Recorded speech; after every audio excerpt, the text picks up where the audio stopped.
வினோத வாய்ஸ் நேயர்களுக்கு வணக்கம். நான் உங்கள் கிருஷ்ணவேல். இன்று மாலை நம்ம என்ன பார்க்க போகிறோம் அப்படின்னா, வேறு வழி இல்லை, மீண்டும் தற்கூரி சீமானை பற்றி தான் பேச வேண்டியிருக்கு. அதாவது தமிழில் ஒரு பழமொழி உண்டு, என்னென்னா தெரியலைன்னா பொத்திட்டு இரு அப்படிம்பாங்க. சரியா? அதுக்கு எங்கள் அப்பா ஒரு உதாரணம் சொல்லுவார். என்னென்னா, ஏன்பா தெரியலன்னா அப்படியே விட்டுற வேண்டியதானே அப்படின்னு. தெரியலன்னா பேசாமல் இருக்கிறது கூட நல்லதுடா, ஆனால் தெரியாத விஷயத்தில் கருத்து சொல்கிறது அதை விட தப்பாகிடும் அப்படின்னு சொல்லுவார். அது என்ன, சீமான் என்ன பேசினார், எங்கள் அப்பா என்ன சொன்னார் அப்படின்ற விஷயத்தை எல்லாத்தையும் சேர்த்து தான் நம்ம இன்றைக்கி பார்க்க போகிறோம். அப்புறம் நண்பர்களே, புத்தகம் வாங்குவதற்கான வழக்கமான ஒரு கோரிக்கை. நம்ம இந்த வினோத வாய்ஸ் சேனல் மானிட்டைஸ் ஆகிடுச்சு, எல்லாம் உங்கள் அன்பின் ஆதரவும் காரணமாக. அதனால் இப்போ இதில் விளம்பரங்கள் வருது. ஆனாலும் இந்த விளம்பரங்களின் மூலம் வரக்கூடிய வருமானம் நம்ம கேஆர்வி சேனலில் வந்த அளவுக்குலாம் ஒன்றும் வராது. அதோட கம்பேர் பண்ணால் 1/10 பங்கு வந்தாலே ஜாஸ்தின்னு வச்சிங்களேன். உங்கள் ஆதரவு தொடர்ந்து எங்களுக்கு வேண்டும். புத்தகங்கள் வாங்கினீங்கன்னா அதை கொண்டு இந்த சேனலை நடத்துவதற்கு இன்னும் கொஞ்சம் சிறப்பாக நடத்தலாம். செய்திகளையும் இன்னும் அழகாக சேகரித்து கொடுக்கலாம். ஸோ இல்லை சார், பணம்லாம் கேட்காதீங்க சார். நம்ம பணம்லாம் கேட்குறது கிடையாது. நம்ம கேட்குறது என்ன கேட்போம், புத்தகங்கள் வாங்கி அதன் மூலமாக வருவாயை வைத்து நடத்துகிறோன்னு தான் சொல்கிறோம். இல்லை சார், புக்கெல்லாம் வாங்குறதுக்கெல்லாம் இப்போதைக்கு முடியாது சார், படிக்கிறதுக்கே எனக்கு நேரம் இல்லை சார் அப்படி இப்படின்னு நிறைய பேர் சொல்லலாம். வெளிநாடு வாழ் மக்கள் நீங்கள் புத்தகங்கள் வாங்கணும்னா முடிஞ்ச நேரம் வாங்கினாலும் வாங்குங்க. இல்லை வேண்டாம் அப்படின்னா அமேசான்லேருந்து கிண்டில் வெர்ஷனே நீங்கள் எடுத்து படிச்சுக்கலாம். பாபர் நாமா வர உள்ள எல்லா புத்தகங்களும் அமேசான் கிண்டிலில் கூட இருக்குது. இது எல்லாம் எதுவுமே முடியாதுன்னா கூட இந்த வீடியோக்களை ஷேர் பண்ணுங்கள். ஷேர் பண்ணாலே அதுவும் ஒரு வகையால் ஆதரவு தான். லைக் போடுங்க, கமெண்ட் போடுங்க, எல்லாமே ஆதரவு தான். ஸோ ஏதாவது ஒரு வகையில் எங்கள் சேனலுக்கு தொடர்ந்து உங்கள் ஆதரவை கொடுத்து கொண்டே இருங்க. முதல்ல என் தந்தையார் எனக்கு சொன்னது என்ன அப்படின்னா, ஒரு விஷயம் தெரியாதுன்னா தெரிஞ்சவங்கள்ட்ட கேட்டு தெரிஞ்சுக்கோ, தெரிஞ்ச மாதிரி நடிக்காத. அப்படி நடித்தனா என்ன ஆகும், உன்னுடைய முட்டாள்தனம் வெளிப்படும் அப்படின்னு சொல்லுவார். அதுக்கு உதாரணமாக என்ன சொல்லுவார்னா, ஒருத்தனை பார்த்து பஞ்ச பாண்டவர் எத்தனை பேர்ரா அப்படின்னு கேட்டதுக்கு அவன் ரொம்ப அறிவாளியாக பதில் சொல்கிறதா நினச்சிக்கிட்டு, கட்டில் கால் போல் 3 பேர் அப்படின்னு இப்படி காமிச்சான் அப்படின்னு சொல்லுவார். அப்போ இப்போ என்ன ஆகுது, பஞ்சபாண்டவர்கள்னால் 5 பேருன்றது உனக்கு தெரியாது, கட்டிலுக்கு 4 கால் இருக்குது அப்படின்றதும் தெரியாது, 3ன்ற நம்பர் எவ்வளோ இருக்குன்னு தெரியாது, இப்படி 2 விரல் காட்டினா அது என்ன நம்பர்னு உனக்கு தெரியாது அப்படின்னு 4 விஷயம் அம்பலப்பட்டு போகுது அப்படின்னு சொல்லுவாங்கல்ல, அப்படின்னு சொல்லுவார் எங்கள் அப்பா. அதை போல் இருக்கிறது சீமான் பண்ண வேலை. என்னென்னா, திருச்சியில் ஒரு ப்ரெஸ் மீட்டில் நீ பொதுவாக என்ன நடக்கும், ப்ரெஸ் மீட்டில் உங்கள் கருத்தை நீங்கள் சொல்லலாம், இல்லைனா கேட்கப்படும் கேள்விகளுக்கு பதில் சொல்லலாம். சீமான் எப்போ என்ன பண்ணுவார்னா, ப்ரெஸ் மீட்டில் அவர் கேள்வி கேட்பார். அதில் கூட ஒரு நாள் பார்த்திங்கன்னா நல்ல போதையில் உட்காந்துக்கிட்டு, இன்றைக்கி என்கிட்ட கேட்குறதுக்கு ஒன்றும் இல்லை, உங்களுக்கு என்ன கேட்கணுமோ கேளுங்க, நான் பதில் சொல்கிறேன் அப்படின்னாரு. அதாவது அவருக்கே தெரியும், ப்ரெஸ் மீட்டில் வந்திருக்க நிருபர்களை பார்த்து இவர் கேள்வி கேட்பார். அப்படி தான் திருச்சி ப்ரெஸ் மீட்லேயும் இவர் வசமாக சிக்கினார். இது என்ன பண்ணிட்டாருன்னா, திருக்குறளை நீங்கள் பள்ளியில் கொண்டு போய் சேர்த்துட்டிங்களா அப்படின்னு ஒரு கேள்வி. உடனே அங்கே இருந்த ஒரு நிருபர் என்ன சொன்னார், அதெல்லாம் எல்லா பள்ளிக்கூட பாடத்துலேயும் இருக்க அப்படின்னு சொல்கிறாரு. உடனே எங்கே இருக்குது, நானும் இதே உலகத்தில் தான் வாழ்ந்துகிட்ருக்கிறேன், எந்த பள்ளிக்கூடத்தில் இருக்குது சொல்லுங்கள் அப்படின்றார். இதை விட ஒரு தற்குறித்தனமான கேள்வியை கேட்க முடியாதுன்னு நாம் தமிழர் தம்பிகளுக்கே தெரியும். ஏன்னா நாம் தமிழர் தம்பிகளில் பெரும்பான்மையானவர்கள் பள்ளியில் படிச்சுக்கிட்டு இருக்கிறாங்க. சரியா? அவர் சொல்கிறதே அதான் சொல்லுவார், நாங்கள் என்னோடய ஆதரவாளர்கள் வாக்காளர்கள்லாம் இன்னும் பள்ளியில் தான் இருக்காங்க அப்படிம்பார். பள்ளிகளில் 3ஆம் வகுப்போ 2ஆம் வகுப்புக்கு அப்புறமோ சொல்கிறேன், எல்லா வகுப்புகளிலும் 12ஆம் வகுப்பு வரை இருக்கக்கூடிய தமிழ் பாடம் அப்படின்னு ஒன்று இருக்குது. அது ஆங்கில வழி கல்வி திட்டமாக இருந்தாலும் சரி, தமிழ் வழி கல்வி திட்டமாக இருந்தாலும் சரி, அந்த தமிழ் வழி கல்வி திட்டத்திற்கு 2வது வரேன். முதல்ல இதை திருக்குறள் பஞ்சாயத்தை முடிப்போம்.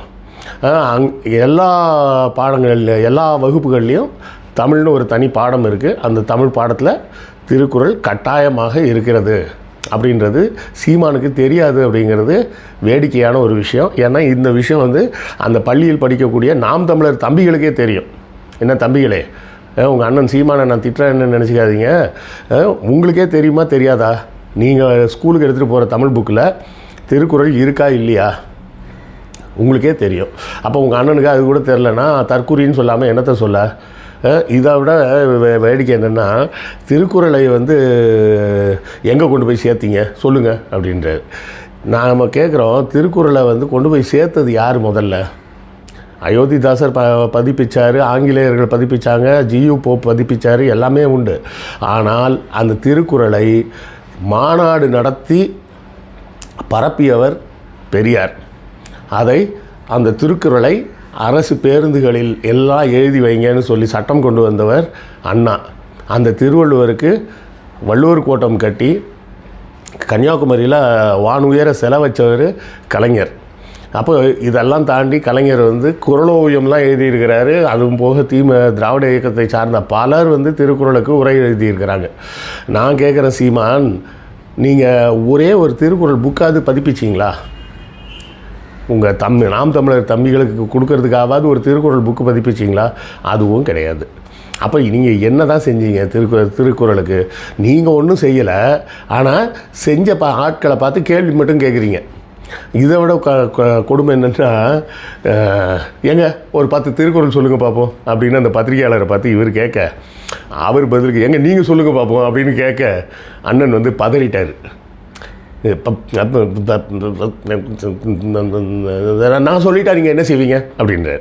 உடனே அந்த பத்திரிகையாளர் திணறலாம் இல்லை, அவர் உடனே கேட்குறாரு, சரி நான் சொல்லிட்டேன் நீங்கள் என்ன செய்வீங்க அப்படின்றார். சீமானுக்கு ஒன்றும் பேச முடியல. சரி நீங்கள் இந்த வழக்கமாக போடுற அந்த பிட்டு தானே, நீங்கள் எந்த ஊடகம் அப்படின்னாரு. கேட்ட உடனே அந்த தோழருக்கு வந்து ஒரு ராயல் சொல்யூட் கொடுக்கணுங்க. அப்படி ஒரு திணற விட்டது வந்து இதுவரை யாரும் விடலை. அடுத்த கேள்வி, நாங்கள் எழுத்து ஊடகங்க அப்படின்றார். பிரிண்ட் மீடியா அப்படின்னு சொல்லிட்டார் அவர். இந்த பதிலையும் அவர் எதிர்பார்க்கல. அவர் எதிர்பார்த்த பதில் வந்து கலைஞர் டிவின்னு சொல்லுவாங்க, சன் டிவின்னு சொல்லுவாங்க, இல்லைனா யூடியூப் சேனல்னு சொல்லுவாங்க அப்படின்னு நினச்சாரு. அவர் வந்து எழுத்து ஊடகம்னு பொதுவாக சொன்னோடனே என்ன பண்ணுறதுன்னு தெரியல. என்ன திருப்பி எந்த எழுத்து ஊடகம் அப்படின்னு அவர் இந்தியன் எக்ஸ்பிரஸ் அப்படின்ட்டார். முடிஞ்சு போச்சா? இப்போ அந்த சன் டிவி, கலைஞர் டிவி, யூடியூப்பு நீங்கள் அப்படி தான் பேசுவீங்கன்ற வார்த்தையும் பேச முடியல. சரின்னு என்ன பண்ணார், டக்குன்னு சப்ஜெக்டை மாற்றிடுவார்.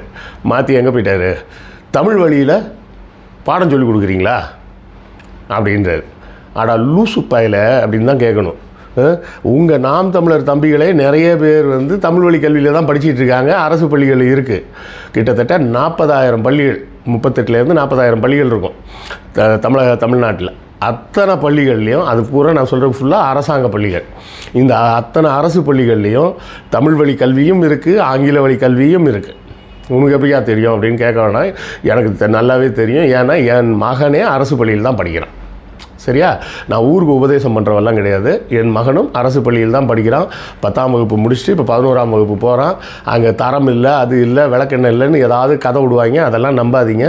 என் பையன் 440 மார்க் வாங்கியிருக்கிறான். சரியா?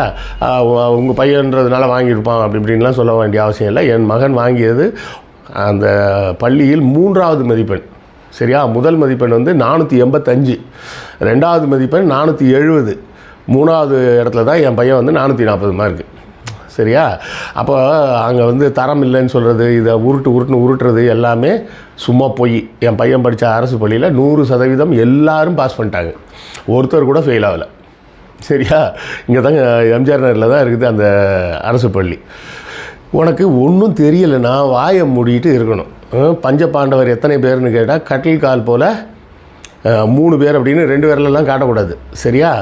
அந்த லட்சணத்தில் இருக்குது. இப்போ உனக்கு திருக்குறள் தெரியல, உனக்கு அரசு பள்ளியில் தமிழ் வழி கல்வி இருக்குன்றதும் தெரியல. இன்னும் சொல்லப்போனால் ஒரு குறிப்பிட்ட கல்லூரியில் பிஇ மெக்கானிக்கல் வந்து தமிழ் வழியிலேயே இருக்குது. பிஇ மெக்கானிக்கலே நீங்கள் தமிழ் வழியில் படிக்கலாம். அந்த கல்லூரி பேர் மறந்துருச்சு எனக்கு, பட் ஒரு கல்லூரி இருக்குது தமிழ் வழியிலே பிஇ மெக்கானிக்கல் எடுத்து படிக்கலாம். இது போக வேறு பாடங்கள் வந்து தமிழில் இருக்கான்னு எனக்கு தெரியல. தெரிஞ்ச நண்பர்கள் கமெண்ட்டில் சொல்லுங்கள். சரியா? இதுக்கு அடுத்தால வந்துட்டார். இதெல்லாம் விட்டுட்டு இப்போ என்ன பண்ணுறது, அடுத்த உருட்டு என்ன உருட்டுறது அப்படின்னு சொல்லிட்டு ஒரு போட்டார் ஒரு போடு. என்னென்னா, தமிழகத்திலேயே மிகப்பெரிய ஆகச்சிறந்த அறிவாளி வந்து எடப்பாடியார் அப்படின்ட்டார். எடப்பாடியார் அறிவாளின்றதோ இல்லையோன்றதை பற்றியெல்லாம் நமக்கு ஒன்றும் பிரச்சனை இல்லை. கலைஞர்லாம் ஒரு ஆளா? எடப்பாடியார் தான் அறிவாளின்றார்.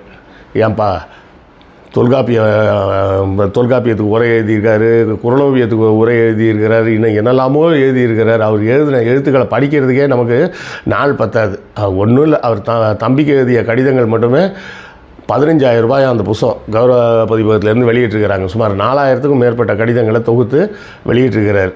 அதில் அவர் எழுதுனதை படிக்கிறதுக்கே நமக்கு ஒரு நாள் ஒரு வாழ்க்கையை பத்தாது, அவ்வளோ எழுதி வச்சிருக்கிறாரு. அவருக்கு வந்து அறிவு இல்லையா. சேக்கிலார் தான் கம்பராமாயணம் எழுதினார்னு சொன்ன எடப்பாடியார் தான் தமிழகத்திலேயே ஆக சிறந்த அறிவாளி. இப்போ இதை சொல்லும்போது நமக்கு என்ன தெரியுது, சீமானுக்கு எவ்வளோ அறிவு இருக்குன்றது நமக்கு இதிலேருந்து தெரியுது. எத்தனை விஷயங்கள் பாருங்கள். ஒரே ஒரு சின்ன ப்ரெஸ் மீட்டு, அந்த ப்ரெஸ் மீட்டுக்குள்ளே அவருக்கு திருக்குறளை பற்றியும் தெரியாது, தமிழக அரசின் பாடத்திட்டத்தை பற்றியும் தெரியாது, எடப்பாடியாரை பற்றியும் தெரியாது. அப்படின்ற அளவுக்கு உளறி கொட்டி வச்சுருக்கிறாரு அப்படிங்கிறது தான் நம்ம பார்க்க வேண்டியிருக்கு. இதை பார்த்துட்டு இன்னும் நாம் தமிழர் தம்பிகள் வந்து எங்கள் அண்ணன் தான் ஒஸ்தின்னு சொல்லிகிட்டு இருக்க போகிறீங்களா அப்படின்னு தெரியல எனக்கு. அதாவது நாம் வந்து அறியா பருவத்தில் தெரியாத வயசில் வந்து 1000 தப்புகளை செய்யலாம். ஆனால் ஒரு கட்டத்துக்கு மேலே நமக்கு அறிவுன்னு ஒன்று வரணும், வந்து நாம் செய்த தவறுகளை எல்லாம் திருத்திக்கணும். உங்களை திருந்தவே கூடாது அப்படின்ற மாதிரி ஒரு திட்டத்தோடு சீமான் உட்கார்ந்துருக்கிறார். இவர் இவ்வளோ தமிழ் வழி திருக்குறள் எல்லாம் பேசுகிறாரு. இவர் தான் பிள்ளைய எங்கே கொண்டு போய் சேர்த்துருக்காரு, இன்டர்நேஷ்னல் ஸ்கூலில் சேர்த்துருக்காரு. இன்டர்நேஷ்னல் ஸ்கூலில் சேர்த்துக்கிட்டு என்ன சொல்கிறாரு, பிஇ படித்தவனெல்லாம் மாடு மேய்க்க வாண்டுறாரு. நீ கம்ப்யூட்டர் சயின்ஸ் படிச்சிருக்கியா, வா எவ்வளோ வரட்டி இன்றைக்கி தட்டணுன்னு கணக்கெடு, எத்தனை லிட்டர் பால் கறந்ததுன்னு கணக்கெடு அப்படின்னு சொல்லிட்டு அதுக்கு கம்ப்யூட்டர் சயின்ஸ் வச்சுக்கலாம் அப்படின்னு மாடு மேய்க்க கூப்பிட்டு இருக்கிறார். ஆக மொத்தத்தில் இவர்கள் சொல்வது என்ன, படிக்காத, மாடு மேய்க்கப்போ, மாடு மேய்ச்சிக்கிட்டே இருந்தேன்னா வாழ்க்கை நல்லாயிருக்கும் அப்படின்னு. அதில் இன்னொன்று வேறு ஒரு சொல்லுவார், ஒரே ஒரு திருக்குறள் அடிக்கடி சொல்லுவார், கேடில் விழிச்செல்வம் கல்வி ஒருவருக்கு மாடல்ல மற்றவை அப்படின்னு சொல்லிவிட்டு அதுக்கு ஒரு விளக்கம் சொல்லுவார். பாரு, தலையில் அடிச்சுக்கலாமான்னு இருக்கும். பார்த்தியா, கல்வி மாடு இதெல்லாம் தான் செல்வம்னு திருவள்ளுவர் சொல்லியிருக்காரு அப்படின்னு. அட வாயில் தான் அசிங்கமாக வந்துட போகுது சீமான். அந்த திருக்குறளோட அர்த்தம் என்ன, கேடில் விழிச்செல்வம் கல்வி ஒருவருக்கு மாடல்ல மற்றவை அப்படின்னா என்ன அர்த்தம்னா, கேடில் விழிச்செல்வம், கேடில்லாத ஒரு மிக நல்ல செல்வம் ஒருவருக்கு கல்வி தான், மாடல்ல மற்றவை அப்படின்னா அதற்கு ஈடு அல்ல மற்றவை அப்படின்னு அர்த்தம், அதற்கு சமம் அல்ல மற்றவை அப்படின்னு அர்த்தம். கல்விக்கு சமமான ஒரு செல்வம் உலகத்தில் வேறு எதுவுமே கிடையாது. அதுவும் குற்றமில்லாத செல்வம். அது வேறு எந்த செல்வம் திரட்டும் போதும் நீங்கள் எங்கேயோ ஒரு இடத்துல சின்ன ஏமாத்து வேலை கூட பண்ணிடலாம். ஆனால் கல்வியை நீங்கள் பெற்றுக்கொண்டால், அதாவது நீங்கள் அப்போ பிட் அடிக்கலையா சார் அப்படிங்கிற, பிட் அடித்ததுனால யாருக்கு நஷ்டம், அவனுக்கு தான் நஷ்டம். சரியா, உண்மையாக நீங்கள் ஒழுங்காக படித்து அந்த அறிவை சேர்த்துக்கிட்டிங்கன்னா அந்த செல்வத்துக்கு இணையான செல்வம் உலகத்தில் வேறு எதுவும் கிடையாதுன்னு சொன்னால், இந்த ஆள் லூசு மாதிரி என்ன பேசுகிறதுனா, மாடுக்கும் கல்வியும் ஒன்றுன்னு சொல்லியிருக்காரு பாரு திருக்குறள் அப்படின்னு உளர்றது. ஸோ நாம் தமிழர் தம்பிகளுக்கு வைக்கக்கூடிய ஒரு வேண்டுகோள், நல்லா புரிஞ்சுக்குங்க. ஒரு தலைவன் வந்து முதல்ல அவன் புத்திசாலியாக இருக்கணும், அவன் அறிவாளியாக இருக்கணும். அவனே கேனப்பயலாக இருக்கிறான், அவனே கேடுகட்ட முட்டாளாக இருக்கிறான் அப்படின்னு சொன்னால் அவன் பின்னாடி போய் நீங்கள் என்னத்தை கற்றுக்க போகிறீங்க? ஒன்று ஈடு இல்லைன்னு ஒரு திருக்குறள் சொன்னால் அதுக்கு வந்து மாடு அப்படின்னு சொல்லி வச்சிரு. அதான் நான் சொன்னேனே, பஞ்சபாண்டவர் எத்தனை பேருன்ற கதை தான். இவருக்கு திருக்குறள் தெரியாதுன்றது மட்டும் இல்லை, திருக்குறளுக்கு தப்பாக அர்த்தம் வேறு புரிஞ்சு வச்சுருக்கிறாரு அப்படின்றது தான் இந்த விஷயத்துலேருந்து தெரியுது. திருக்குறளுக்கு தப்பாக அர்த்தம் சொல்கிறது, திருக்குறள் தெரியாமல் உளர்றது, அரசாங்கத்தின் பாடத்திட்டத்தை பற்றியும் புரிஞ்சுக்கிறது இல்லை. இப்படி உளறலின் ஒரு முழு உருவமாக முட்டாள்தனத்தின் உச்சமாக இருக்கக்கூடிய சீமான் பின்னால் போவதால் உங்கள் எதிர்காலம் நாசமாக போகும். அதனால் திருந்துங்க. சரியா, திருந்தி நல்லா படிங்க, படித்து நல்ல பெரிய வேலைகளுக்கு போங்க, வெளிநாடுகளுக்கு போய் வேலை செய்யுங்க. உங்கள் அண்ணன் சீமான் பேச்சை கேட்டிங்கன்னா எங்கள் மாடு மேய்க்க தான் முடியும், கடைசியில் படிக்காமல் உருப்படாமல் போயிடுவீங்க. அடுத்த காணொலியில் சந்திப்போமா? உங்கள் கருத்துக்களை கமெண்ட்டில் சொல்லுங்கள். நாம் தமிழர் தம்பிகளும் சொல்லுங்கள், திட்டுறதுனால வந்து திட்டுங்க, என்னன்னு பார்ப்போம். அடுத்த காணொலியில் சந்திப்போம். நன்றி, வணக்கம்.